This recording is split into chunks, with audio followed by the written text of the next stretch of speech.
Hey guys, how's it going? My name is Jakey and welcome back to another job only challenge run. This time we're going to be red mages, which are obtained right after the first boss. So this run basically starts immediately. Our red mages for this run is Rab from Dragon Quest XI, Ignis from Final Fantasy 15, Terra from Final Fantasy 6, and Boo from the Dragon Ball series. I couldn't find any others from Final Fantasy games, so I ended up getting names from other franchises. If you can think of any other red mage character or someone like a red mage from the Final Fantasy series, let me know below with your reasoning on how they are red mage. Anyway, let's get on with the video. Hey all, how's it going? Live Jakey here. I kinda messed up and forgot to mention the rules, but that's because there's like hardly any rules compared to the last one. But basically, rule number 1. Once we unlock the job, we must change into it immediately and remain it for the rest of the run. We're gonna get it almost instantly. Rule number 2. We're gonna try and keep the grinding to a minimum. I know I say that, but like, these job only runs do require a bit of grinding in places. Rule number 3. We cannot spin the wheel to see what our next run will be until we have finished this one. Like, I shouldn't do that anyway, but I'm just putting it out there for all you to know. And 4, we will be attempting all the optional content, because we're trying to see how much a job can actually beat the entire game. And the other thing I forgot to mention was challenge for you guys. Can you guess the time it takes to complete the challenge and the party level, or do you think we're not going to beat it at all? Leave a comment below and back to the video. So, as per, we start in the cave that we got trapped in, and we are onion knights. After exploring the cave, we come across a crystal. And this is a very important crystal as it's the beginning of the game. But before we can use it, we are attacked by the land turtle. As always, he's no problem, and boom, we are red mages. The run begins. A little breakdown on red mages for those who don't know. Red mages can use both attack magic and white magic. They can also equip certain swords and bows unlike other mages. They can also equip certain armor and gauntlets instead of just bows. So, we do the normal stuff as always, like visiting the town and the castle, but for red mages there's an important item left in the tower of Castle Sassoon. It's in a chest guarded by the griffin. We always open this chest but can never use the item, but this time as red mages it is the specific sword for them, I believe. I don't think anyone else can use it. But that sword is the White Slayer, which gives extra damage to undead, which is perfect for this part of the game. After getting the sword, we buy some potions and antidotes and head to the sealed cave. Now at this point in the game I'm thinking, this is going to be the easiest run yet, as we are getting stat gains straight away, unlike we do as the Onion Knight. So because of this, I haven't done any grinding and my levels are low in the first encounter in the sealed cave.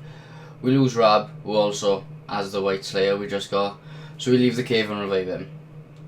We could have used a Phoenix down, but we need to keep them for emergencies for now. We end up having to do this twice because of Rab, but we do eventually make it to the Djinn. We managed to beat them first time, but we lose Terra in the process. This run is looking really good at the minute. So, we upgrade our equipment, destroy an airship, and head up a mountain. After a little grind at the foot of the mountain, I go and buy the poison spell, Believe Thunder, because I think we can get it elsewhere and I don't really need it at the moment. Also, the gil I was getting was pitiful and the XP was plentiful, so not too over leveled, I left it. So after climbing the mountain to jump off it, we make ourselves mini. This time around we can actually fight the enemies as we have magic at our disposal. In Toza's tunnel we won it everything, so I guess we haven't been running away from too much on the other playthroughs. We head into the Vikings Cove and get the Ra spells out of the 3 chests. By the way, the Ra spells are Blizzerer, Firer and Thunderer. Just remember that for like future reference. We also pick up Thunder from the merchant in the Vikings Cove. So, in the Nepto Temple we want to fight the enemies because we usually flee from them also, but MP is low. And the only way to refill it is to rest an inn or one of them healing springs. Or we gotta use an elixir, as there's no ethers in this game at all. We can head straight past the patch of water we always farm for damaging items, and we go straight to the Nectar Temple.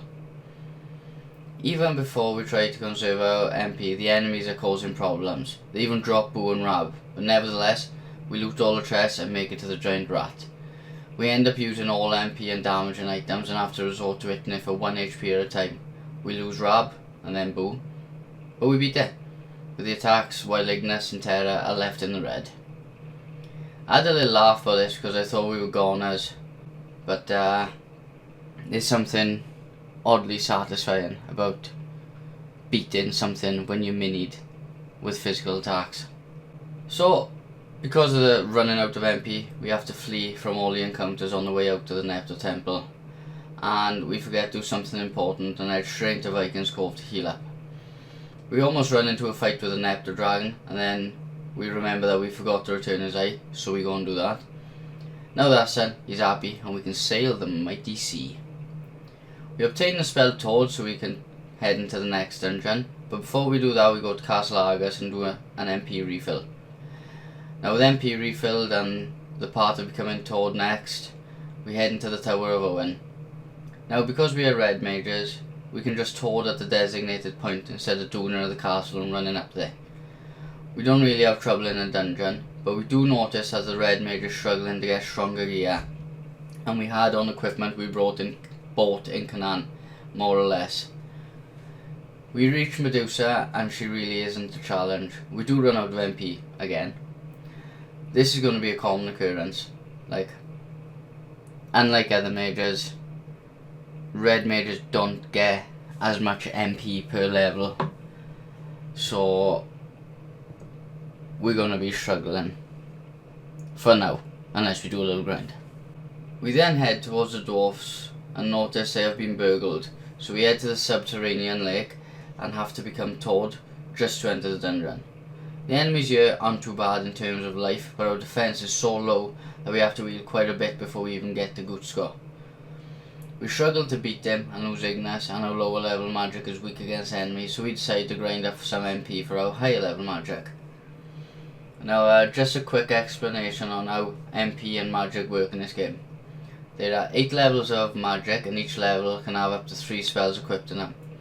The MP works in a similar manner, and low level MP is gained a lot faster because you can get it at a lower level, and higher level MPs are gained at higher levels, but job levels do not contribute towards it. So I can have like 20 level 1 MP, 12 level 2 MP, and 8 level 3 MP, and so on. Every time I use a spell in a certain level, it decreases that level of MP by 1, not all the MP.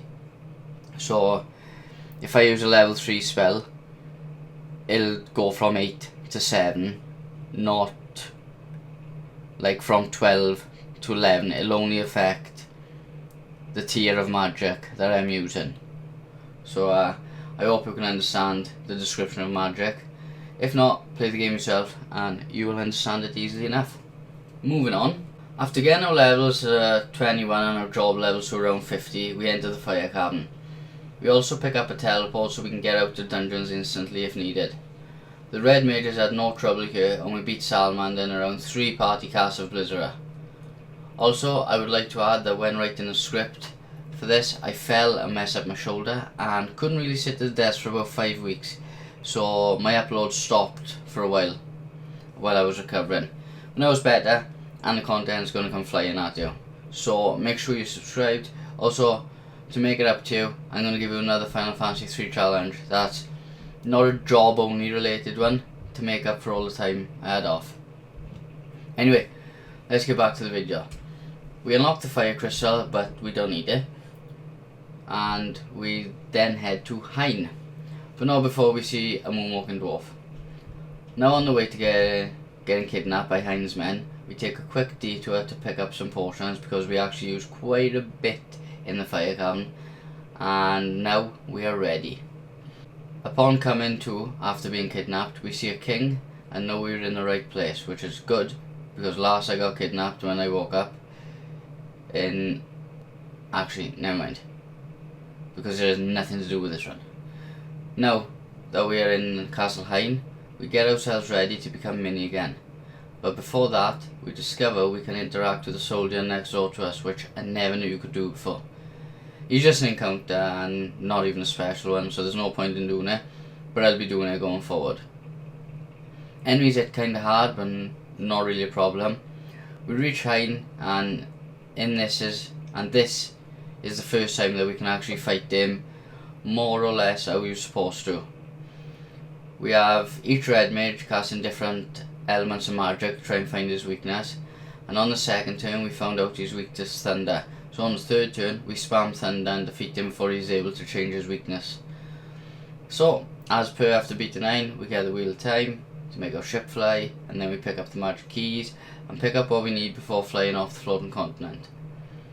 We go and pick up Arya before heading to the water temple, which has nothing for us, so we go in the cave of tides, which is just behind the temple. The Cave of Tides is a bit of a step up in difficulty due to enemies hitting hard, taking 2 hits to beat, and always spawning in groups of 3 to 4. Other than that, it's a simple dungeon, as there's no chest to get, and the Kraken is weak to thunder, so we just spam that, and he goes down after 2 rounds of it. We unlock more drawers so we can't use them, and the world is restored. Oh, and we lose Arya. She supposedly gets buried after the earthquake, but you can re-enter the water crystal room and she's gone, so I'm saying she's lost. After discovering our airship has been clamped, we head down to the sewers in the town we just awoke in after the earthquake. Seriously, how was we found with our Arya? Anyways, we need an item down here. I choked. Anyways, we need an item down here which will help us get to the gold mansion and get the key off the man who clamped our ship. We have a little shop around town first and discover that we can't get any equipment upgrades. I can now see why this run might not be as easy as I once thought. We end up finding power bracers which we give to Rab, and in the following encounter Rab gets confused and almost wipes our team. Typical. We end up going through the sewers with no major issues, as this dungeon doesn't have a boss. It does have a forced encounter with 8 goblins from the beginning of the game though, for some reason. And then we get the Levigrass shoes and we head to Goldo's mansion. Upon entering the mansion, I proceed to unlock every door, even though you only need to unlock the top right one, and then I go into the back room and open the chest for some golden swords that I can sell if need be. This is one of the places that I needed their magic keys for. The enemies here vary, some are tough, some are weak, and some are just average. Goldo on the other hand was a bit tough. I tried all the magic I had to see what he was weak against because he's wearing a big ass gold set of armour and it was barely damaging him. So I swapped physical attacks, started doing some decent damage. A bit of a backwards ass boss who thinks physicals would be weak, but I guess not. It took a while to go down, but now we have access to our ship. Before heading to the next place, we decide to go exploring for new equipment and magic, as once we get onto the next story part we are locked in that place and there's no shops and our airship gets blown up. While on my travels I find some rune bracers, so I head back to Goldo's mansion and get some levels and guild. After hitting around level 30 and buying 99 of all healable items, I decided to go on to the next place to try Garuda. Garuda is a pretty difficult boss as I spam lightning which hits all members and really hurts, so this may be my first game over of the run. After my airship is destroyed, I quickly run through the Dragon Spire for chests which give golden equipment. It gives Dragoon equipment. Then I carry on with the story and save Alice from some gold knights. Now it's time to try Garuda. It would seem that my doubts are for nothing, as Garuda's lightning was only hitting for around 200 to 300 and Blizzara was really hurting Garuda. I had Ignis casting Kura which was hit for about 250 every time, so I made the damage received minimal. After acquiring my new airship I head to yet another mansion, this time a bit more friendlier and hidden in windy mountains or something like that. After arriving in the mansion I am attacked by Mughals, but then they are called off by some sort of wizard named Doga. Now usually we have to make ourselves mini to go through his basement, which we still gotta do, but this is the first time we'll be able to battle in there rather than running away from everything. So let's see if they're strong. Well, they hit kind of hard, but that might be because we're mini, otherwise they're pretty weak. but they give so much XP, which sucks because we've been missing out on that big time. There's no boss, so once we finish the dungeon we submerge our new airship. We pick up a Kuraga spell, which should give us pretty good healing going forward. Now we head to the Temple of Time, which again has no boss, but does have behemoths and dragons, and considering we are struggling against the weaker mobs, we may have to run from them if we encounter them.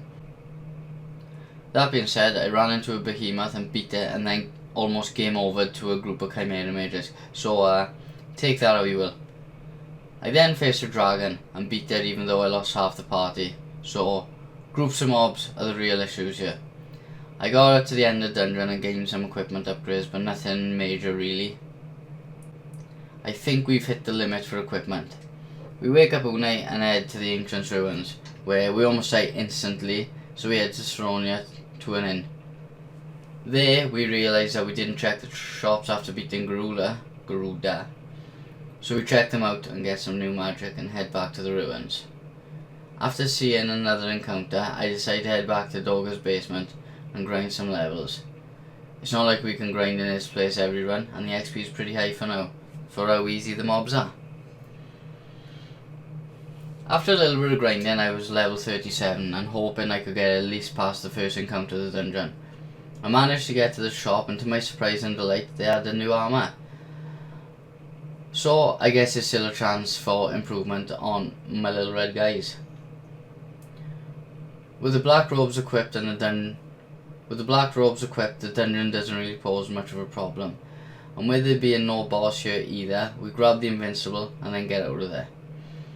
After taking a short trip to Doga's village and getting nothing, we head to the Cave of Darkness, which means we have to do that airship jumping puzzle thing. But I don't want to do that, so let's head to Falgabad. In the back of Falgabad is a cave which has some enemies similar to the Cave of Darkness and chests, so I'm going to go there, get a chest and see how I do against the mobs there. I wasn't too convinced I could get through the dungeon and beat the boss, as the enemies here divide upon physical hits and the only items that restore MP are elixirs. So to keep elixirs, I opt to grind for some more MP. I get to level 46 and I don't get any extra MP for the higher tier spells, which is a shame, so we just head into the Cave of Darkness to see what we can do. We manage to get through the dungeon by healing with potions in between battles and end up using a lot of our low level MP. I could have just run from everything, but to me that doesn't count as beating the dungeon, it would just count as beating the boss, and the aim of these job only challenges is to see how much of the game I can do with the job I've got. Obviously, if I'm minion and I can't deal damage, then I'm going to flee from every encounter just to get the run going, but it's literally a last resort. Anyway, we get to Hecatoncheir, which uses Quake, which hits all party members, but what I can assume to be a boost from the black robe and being a mage, magic don't do that much damage to me. I beat him after using my higher level magic pretty easily. Now I decide to tackle the optional stuff, and as per, I go to Bahamut first, as he is the most difficult, and if I can beat him, then usually I can beat them all. So making my way through Bahamut Slayer wasn't too bad. The mobs can hit hard, but there was nothing to trouble us too bad. Bahamut himself, not too bad actually. We was kind of evenly matched. I mean, his Mega Flare didn't really pose a threat, but neither did my magic. Even when using my higher tier magic, we were hovering about 900 to 1000 damage. Heading straight to Lake Door, and the mobs are hitting me pretty hard, mainly them sea lions. But I beat them and come face to face with Leviathan, and because I have Thundergut, he's not a problem at all. I didn't even have to heal. You should be the easiest of the 3 optional bosses. Now to Saronia Catacombs, and the mobs here are really easy, as you're meant to come here as soon as you get the submarine. Odin was also easy. He didn't go down as fast as Leviathan, but I also didn't have to heal for him. Now we head for the sunken cave, and honestly, nothing to talk about here, other than I had 1 death in the party because I didn't heal for the entire dungeon, and then just auto-attacked everything. The death also came in the final battle against a chess mob that just happened to hit Boo, who was on the reds anyway. All the dungeons had 3 floors, so really nothing to talk about. Job done. I then head to Saronia to heal, and then go to Dogger's mansion to progress the story. Upon entering the mansion, I am teleported to Dogger's grotto, which has some hard-hitting mobs who can also take a hit. I get a bit worried because I still haven't game overed with these, and I could potentially do it in here. While running through the dungeon, I have a little scare as we lose Ignis and the rest of the party falls under negative status ailments. The nemesis enemy can hit hard and either confuse or stun, which poses a threat to us because they take 2 to 3 physical hits to defeat, and they usually spawn in groups.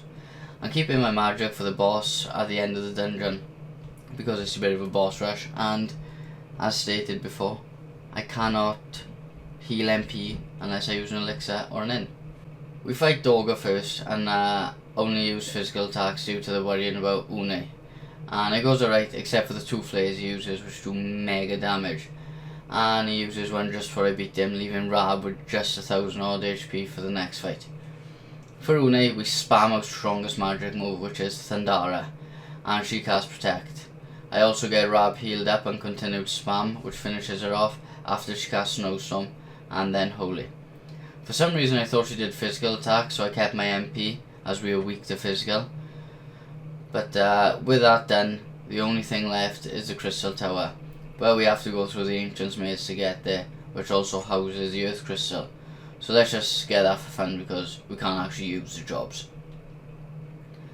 Titan is the boss guarding the crystal, the Earth Crystal, and he's like a roided up Hectonature. He also can cast Flare, but nevertheless he goes down without problem. We can now heal using the crystal and continue onward to the maze. The second encounter in and we game over. I'm super gutted by this. I hate the dungeon anyway. Because of this I leave to get some stronger magic and levels. The mobs would have cleared out my MP and potions otherwise, and I got to do Eureka and the Crystal Tower with no shop in between, so it's easier to just grind now. I came back level 54 and I'm still weak. If it was just getting through the dungeon it wouldn't be a problem, but as I said earlier, I need to keep everything because even after we fight Zande, we still need to beat Cerberus before we can heal our MP. If we had elixirs, we wouldn't have a problem, but the only way to get them at the moment is through King Behemoths, which are rare spawn, and it's also a super rare drop from them. So we would end up getting the levels anyway. So it's time to grind again. Now at level 59 we're looking much better, we're over 3000 health and hitting much harder. So hopefully we can at least make it to Eureka, as it has a free heal and revive place. I get through the Ancient's Maze with hardly no problems, and my first encounter in the Crystal Tower almost game overs me again, with only one party member surviving because I decided to flee. Otherwise, I would have been brown bread. We finally make it to Eureka and my confidence is gone because everything is just so super strong like. I decide to run to the end to heal as I have only been going to the chest and I'm nearly out of potions already. The end game is so hard as red mages.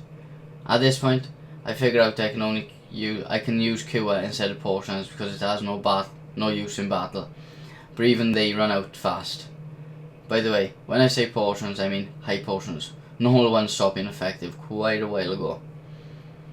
I managed to get to the end and get a free heal, but I also buy crystal armor from the shop. Now I can take more hits from physical, but magic will hurt more. I'm not sure how this is going to work, but let's hope it gets better than earlier.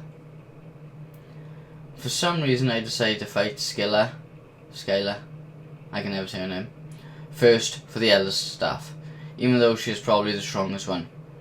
Skylar can use Courager, which is for 4000 plus, and my damage is barely 1000, so I think you know how this one goes. I decided to run back to the airship and stock up and try it again after a bit more grinding. The plan this time is to beat the bosses protecting the weapons, as the chests have already been collected. At level 66, I'm hoping this should be doable without having to grind anymore. The worst part is this is completely optional because I don't think I can equip any of the legendary weapons. Ah well. First up is Amon, who who is a beefed up hind, so I should be able to beat him with magic easily enough, and he was really easy. I didn't hit his strong element for once, and I actually think I found his weakness, so that was lucky as well. Next up is Kunoichi, and she wasn't too bad, but she did use Eroga, which really hurt, and her physical attacks wasn't too bad, but it did inflict blind. I could have beat her faster if I used my stronger magic, but I decided to keep it for the next boss. We have General next, and he isn't too much trouble, mainly because I used my best magic. But I used all the top tier MP and he was still alive. The problematic thing about him was he used Drain, which was keeping him alive a bit longer than he should have been alive. After that, I head straight to the free heal and then left Eureka again. I did do a bit of grinding and stocked up before going back to Eureka. We are now level 74, which is crazy high considering we haven't even attempted the Crystal Tower yet.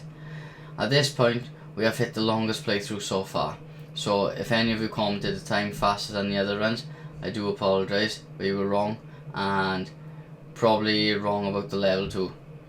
Anyway, we decided to take Guardian first and leave Skilla for last, as in my opinion, she's the hardest boss in Eureka. We beat him fairly quick using our strongest magic and didn't have to heal at all. We do have over 5000 HP, but I still think that is a good result. A quick free heal and then we take on Skylar, whatever. We just use Break and Thundergas as well as Kuraga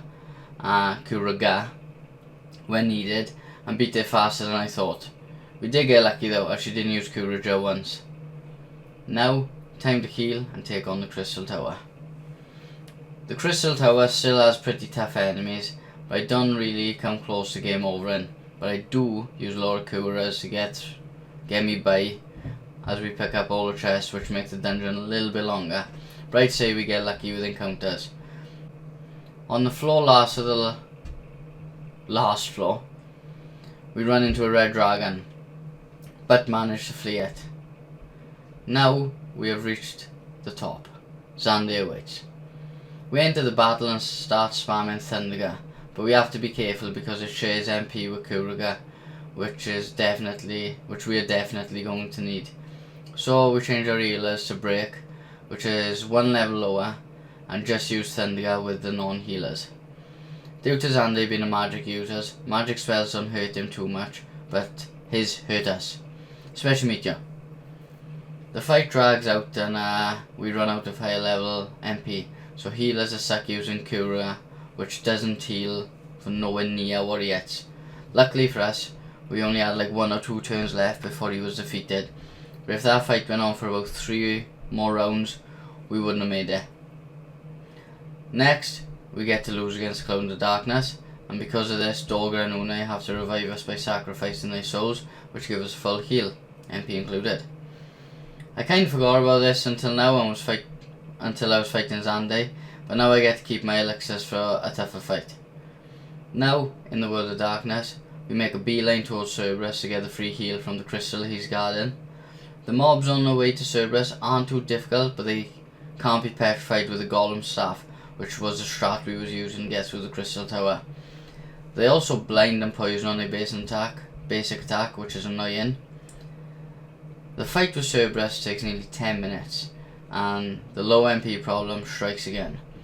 His physicals hit like a train, and can also poison, and his magic can either hit really hard or hit the whole party, so it was a lot of back and forth. We end up dropping 2 people onto healing, while the others use weak magic, and we were using our strongest magic. We still couldn't even hit for over 1000, but in the end we prevailed, and now we have free healing, which means we're almost at the end of the run. Next, I do a little grind, but not for long, as I'm getting hit with state assailments left and right. So I decide to open the chest and get the ribbons. Each chest is guarded by Xande's clone, which isn't as difficult as the original, but it's still pretty tough. So after every chest I have to run back to the Dark Wind Crystal to restore my MP more than HP, because I don't have enough of the MP to make it around all the chests, which, as you can probably imagine, takes a bit of time. I decided to try Echidna before going for the second chest, and after nearly 20 minutes I won with hardly no MP left. But on the bright side, it's easier to grind here than up by the Dark Wind Crystal, because the enemies down here can get petrified and give tons of XP. But first I need to open the remaining chests and get the ribbons out of them, which isn't too difficult. But I still have to run back to a crystal after each one, so it does take a bit longer. After I'd done that, I decided to grind for about an hour before taking on the remaining crystals. After a little grind, we are level 77 and we attempt to take on Ahriman. The fight drags on and I try something I think is smart, and I use Shining Curtains on the whole party. This casts Reflect on them, but it can only reflect single target damage, so Meteor, Quake and the deadliest spells in the game go straight through it. I also can't cast Kuruga on myself, so I'm stuck using potions, which drag the fight right out. Even worse, Rab keeps Reflect on for so many turns, so I can't cast a full party Kuruga, because we reflect onto Ahriman and heal him, which we really don't want. After a few of the party members get dropped, we get him back up and end up having to use some elixirs. Rab still has a reflect, so I'm stuck using individual heals, which really annoys me and I can't work out why it's happened. But looking back, I think it's because it's not based on how many turns you have, it's based on how many times you get attacked with reflect on. So he probably weren't getting hit, so he didn't lose his reflect status. Once it does wear off, he casts Kuruga and it heals for over 5,000, which sets us back so far as we barely hit 1,000 even with Thandaga. After a few elixirs and 20 minutes, we actually beat him, which makes me so happy because I really didn't want to do this again. Now last but not least, the two-headed dragon. We have over 5,000 health, so as long as we can survive one attack, we should be good, right? Right? Well, he isn't one-hitting us, which is great, but he has taken a long time to go down, and I'm pretty sure he hits harder than as the fight goes on, because he ends up one-hitting me at one point. But healing and reviving seem to keep my head above water. Thank God he doesn't heal, otherwise the fight would have gone on for a very long time. After about 15 minutes we won, and now all that's left is the Cloud of Darkness. We still got about 20 elixirs, so I'm hoping we can beat the Cloud of Darkness pretty fast. So finally, we have arrived at the Cloud of Darkness, the final boss. The moment of truth is now upon us. We go in on our highest magic, which we have it in for less than 1,000, and alternate it with Kuruga when we are low. The particle beam hits for about 1,500 in every party member, so we can withstand a few hits. That being said, we lose Rab and Boo while using elixirs on ourselves, but manage to get them right back up. The problem now is that Terra and Ignis all have their MP back, while Rab and Boo are stuck using weaker magic until the next round of elixirs come in. After the second round of elixirs come in, I start trying different spells because in typical Final Fantasy III fashion, there's no consistency with the damage the spells do. Lower level magics are doing more than higher level magic, then it's barely doing anything, and then it starts doing decent damage. The magic in this game is so infuriating because, minus a few enemies who have elemental weaknesses, the magic's all over the place.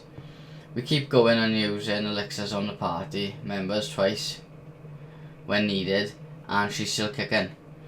We've used about 16 of about 20 odd elixirs, so I'm starting to think we're going to need about 50 plus for them with the really weak jobs later down the line. Shortly after the fourth round of elixirs, we finally beat her. Wow, what a difficult run that was. The full time of that playthrough came in at 25 hours 55, so basically 26 hours, and the average party level was 77, the highest in both that we have had so far. If anyone managed to guess that, then fair play to you, you must be seriously good at guessing. I want to thank you all for watching if you made it this far, and if you like this sort of content, you should subscribe, and I would really appreciate it if you could like the video. Videos like these take me so long to make due to work and other commitments, but I really enjoy doing them, and I think I'm getting better at them, so a future upload should come out much faster. I know I had a bit of a gap in uploading, but that was because I injured myself and was bedbound for about a month and a half. And as I said earlier, I'm going to get a different kind of video up for you to make up for that issue. So before we spin the wheel, let's have a little sneak peek at what it will be. So, as you could see, that was the Neptune Dragon from way back towards the start of the game. And we're going to try and defeat it, because it's the only monster in the bestiary that you have to get from. You have to get it in there by fleeing from it. Now let's spin the wheel, shall we? Oh, the Geomancer it is then. This is a job that I have not used in this game, so this will be a new experience for me, as I got no clue if the run will be difficult or not. Thanks again for watching, and I will see you all in a bit. Ta-da!